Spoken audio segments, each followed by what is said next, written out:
SK. Srivastava, आप सभी को शिव चैनल में स्वागत है।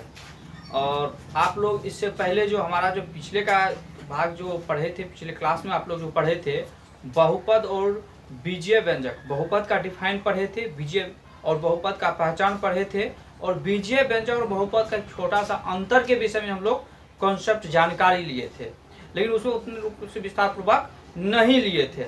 आज का जो हम लोग का जो क्लास होगा वह बहुपद और बीजीय व्यंजक में अंतर।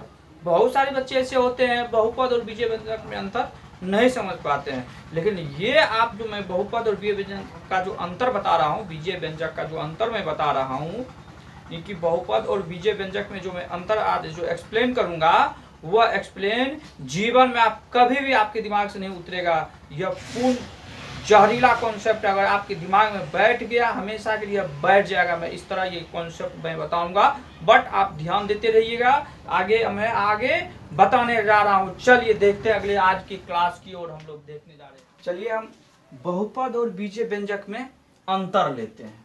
अब अंतर लेते हैं एग्जाम्पल के तौर पर। दो भाग लेते हैं एग्जाम्पल। एक तरफ लिखते हैं बहुपद और एक तरफ लिखते हैं बीजीय व्यंजक।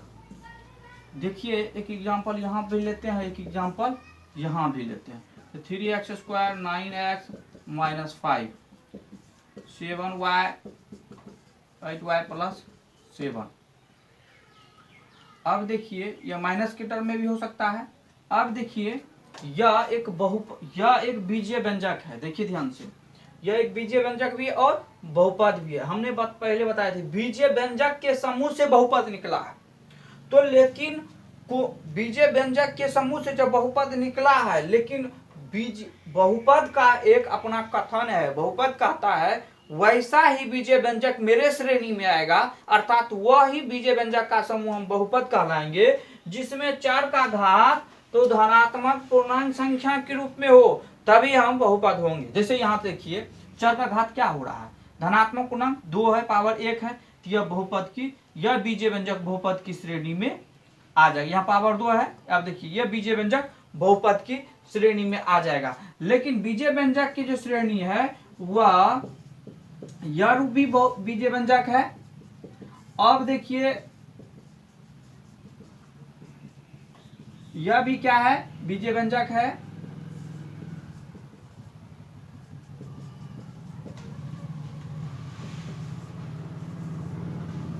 अब यह भी, तो देखिए यहाँ पर बीजीय व्यंजक में चर घात ऋणात्मक पूर्णांक संख्या भी आता है, करने के रूप में भी आ रहा है। चर घात यहाँ धनात्मक पूर्णांक भी आ रहा है, यानी कि ऋणात्मक संख्या भी आ रहा है, और करने के रूप में भी आ रहा है। तो ये जरूरी नहीं है जो बीजीय व्यंजक केवल धनात्मक पूर्णांक वाला ही होगा। बीजीय व्यंजक ऋणात्मक भी चर घात हो सकता है, करने के रूप में भी हो सकता है, परिमेय संख्या के रूप में चर घात हो सकता है। तो बीजीय व्यंजक में वह कोई शर्त कंडीशन नहीं होता है घात के लिए, लेकिन बहुपद में कंडीशन है।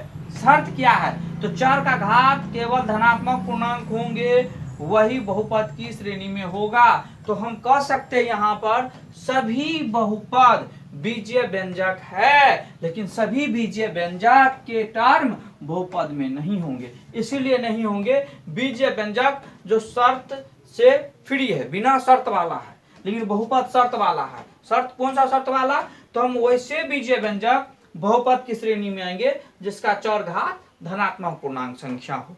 तो देख लीजिए हम यहाँ पर अच्छी तरह कॉन्सेप्ट समझ गए, यानी कि हम सभी जो बीजीय व्यंजक, सभी बीजीय व्यंजक के समूह जो होते हैं वह बहुपद में समाहित नहीं हो सकता है, अर्थात बहुपद, प्रत्येक बहुपद बीजीय व्यंजक में समाहित हो सकता है। जस्ट एक छोटा सा उदाहरण हम लोग लेते हैं। मान के चलिए अगर बीजीय व्यंजक एक बहुत बड़ा घर है, बहुत बड़ा घर है, अब बहुपद जो है छोटा घर है।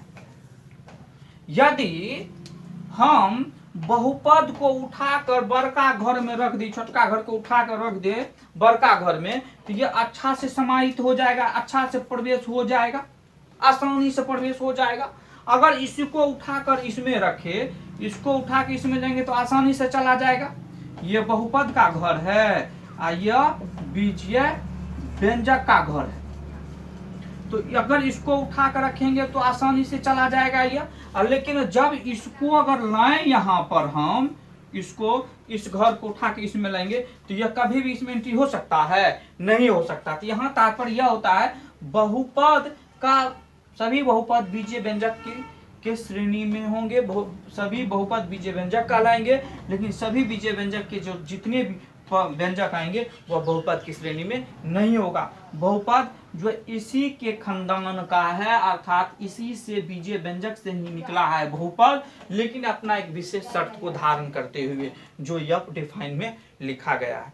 तो आशा है जो आप सभी बीजीय व्यंजक और बहुपद अच्छी तरह समझ ही गए होंगे। और ये जो टॉपिक है 9th के और 10th दोनों क्लास के बच्चे के लिए है, और ये जो पार्ट्स है 9th 10th दोनों बच्चे देखिएगा, और अच्छे से फुल कॉन्सेप्ट आ ही गया होगा आप लोगों को। तो चलिए आज हम लोग का क्लास यहीं समाप्त होता है, लेकिन हम जाते जाते एक बात जरूर कहेंगे आप लोगों को, जो इसके बाद जो हम लोग जो आगे का जो क्लास लेंगे तो वह भी हम बहुपद से ही स्टार्ट करेंगे।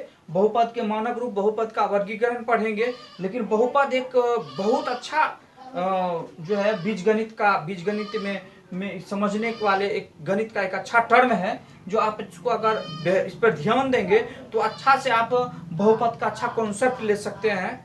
और मैं आज क्लास यही समाप्त कर रहा हूँ। आप सभी को धन्यवाद।